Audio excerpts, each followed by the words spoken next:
Hello everybody, my name is Sambhavi Lakshminarayanan and I'm making this presentation on behalf of myself and my colleague Dr. Simon Best. We are both faculty in the Department of Business Administration at Medgar College. Our paper is titled Career Forms, Organizational Gig and In Between. I have always been interested in organizational careers and in particular I spent time researching women's careers. Dr. Best has always been interested in the gig economy. And so we decided to collaborate on this paper, which examines careers in and outside of organizations.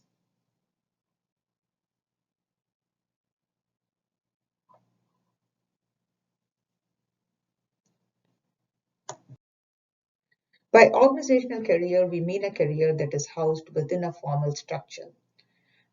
Typically, such careers have jobs that have a title and a job description, and they are located within the hierarchy of the organization, which means that as time progresses, success for these careers means going up the hierarchy. We know that structure of organizations means that the work is divided up between departments or divisions, and there is work specialization. So in such careers, every job has a specialized task and which is related to the position. And the jobs are evaluated through performance evaluations. Career success in this case means moving in the hierarchy and comes with pay, higher pay, and recognition. Career movement is within the structure, and success is associated with upward movement, typically promotions that comes with greater responsibility and more decision-making powers. But sometimes career movement can also be horizontal, and an employee can move from one department to another and do different kind of work. Whereas typically upward movement is associated with career success, horizontal movement may or may not mean success. And sometimes the employees might choose to do different kind of work for various reasons. Just a note here that we consider careers of entrepreneurs and business owners to be different from traditional organizational careers, and they need a different kind of management and a different kind of outlet.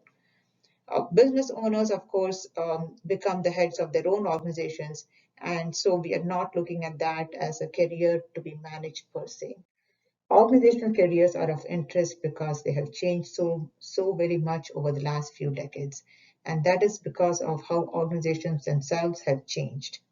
There has been a systemic dismantling of structures of organizations. As organizations increasingly did outsourcing, both near and far shoring, that led to a lot of downsizing, resizing, layoffs, and so on. So the structures changed a lot. In organizations, sometimes divisions and departments were entirely gone because of what they termed as strategic restructuring needs and stated that it was because of competitive pressures. The other competitive pressures which they stated was also globalization and the need to keep prices low and be productive and so on. So essentially, the employee social contract changed. The old social contract used to be that organization would tell employees, you work loyally, put in your best effort, and in turn, we will take care of you. And even after that, you stop working in terms of getting pensions and so on. With the new way of organizational functioning, it meant that the organizations were telling employees that put in your best effort for the time being, and we will give you the compensation we think we can. And after that, it's no promises. So, what it meant is that no organizational career seems safe. In fact, in some organizations, there was even talk of whether the CEO was necessary as a full time employee. And you can see the example of Jack Dorsey, who is the CEO of two organizations at the same time. Um, and it seemed that long time careers as well as full time careers could at any moment be gone because organizations thought that that work could be done by someone outside the organization, some other entity, some other business, a contractor, and so on. Some employees, anticipating that their jobs might be gone, started moving from organizations. So, in some industries, you see this rapid movement of employees from one organization to the other, and they might be doing the exact same kinds of work, except that they're constantly changing organizations as they do so. And this is because these organizations are constantly thinking and rethinking whether they need employees to be doing certain kinds of work. I should mention that one of the changes in outsourcing, although outsourcing itself is not new and organizations had always contracted and subcontracted out work, the new thing that happened was that organizations were increasingly outsourcing work that was closer to what their core mission or their core competencies would be. And that is why we think that no organizational career seems safe. So the question is, what kinds of organizational careers can we expect in the future? And of course, and how should they be managed? So we come to the gig economy, which arose as a result of many of these changes that happened. So what do jobs in gig economies look like? They are mostly temporary and unstructured jobs. They are not fixed under the organizational structure, and they use a lot of technology and digital work. This goes with flexibility of work, both in the kind of work that's done, where it's done, when it's done, and how it's done. The money that the employees or the workers earn is not fixed, not predictable. This is unlike the traditional organizational careers in which there was an expectation of a certain salary. So, who are gig employees? They come from various different groups in terms of their motivation. One is the group that is unemployed by organizations, that whose jobs might have gone as a result of this constant restructuring that organizations did. And they might have gone through it in several organizations and are tired of being under the organizational structures and no longer want to work in one.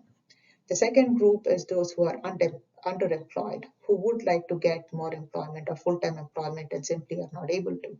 And so they pick up this extra work in the gig companies. The third is people who are inactive currently as full-time because they're doing something else, for example, students, and they simply are looking for part-time work. They are not looking for full-time work. And finally, sadly enough, are employees who are full-time and who should be earning enough for their needs, but are not. And so there is a need for them to get supplemental income, and they look at these jobs. So it seems that people in the last three categories, these three groups, might really value the flexibility of gig jobs. At the same time that organizations were changing, the employee landscape also was changing in the US. For one, the US workforce has been becoming increasingly diverse in terms of the diversities that are recognized and that organizations feel a need to respond to. Another big change that happened was the number of women entering and staying on in the workforce. And this has been quite significant over the years. The third is that employees are working for more years. That is, they are retiring later, and it's not that they necessarily want to be working, but they feel they have to be because they haven't earned enough for when they stop working. And the last is that within the workforce, there are multiple age cohorts working together, perhaps as a result of employees working for a longer time. So there are older employees in the workforce, as well as younger ones, and many generations in between. And every generation differs from the other in many significant ways. So these groups differ on many bases. They differ in terms of the knowledge and skills of work that they have, which might be tied in with experience.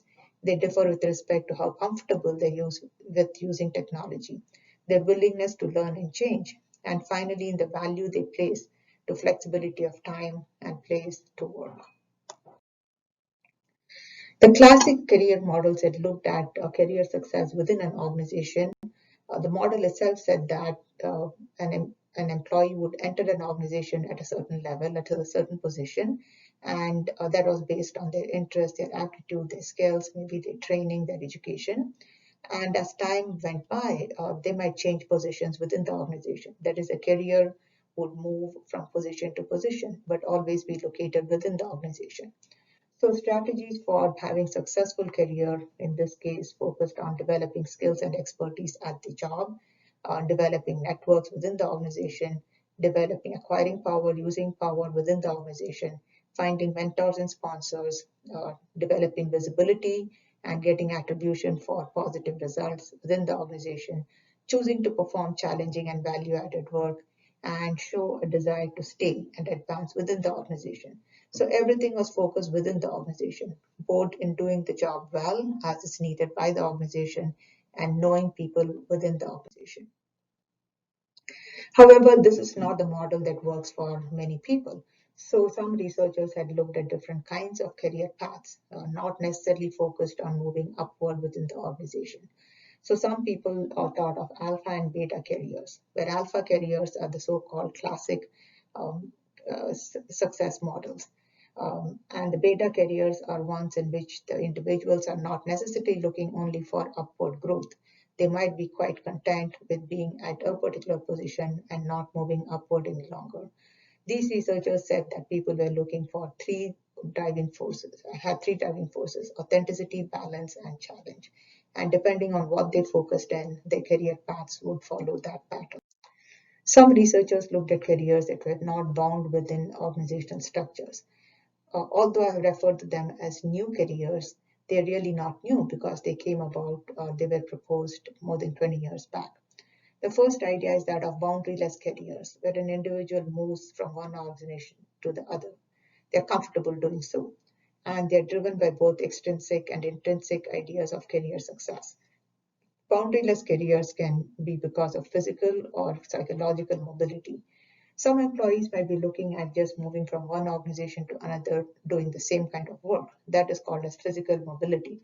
And this is because they might need to move or want to move for better opportunities. They might need to move because their old position is gone. Psychological mobility is when an employee moves from one job to another, essentially, or one organization to another, and is doing different kind of work.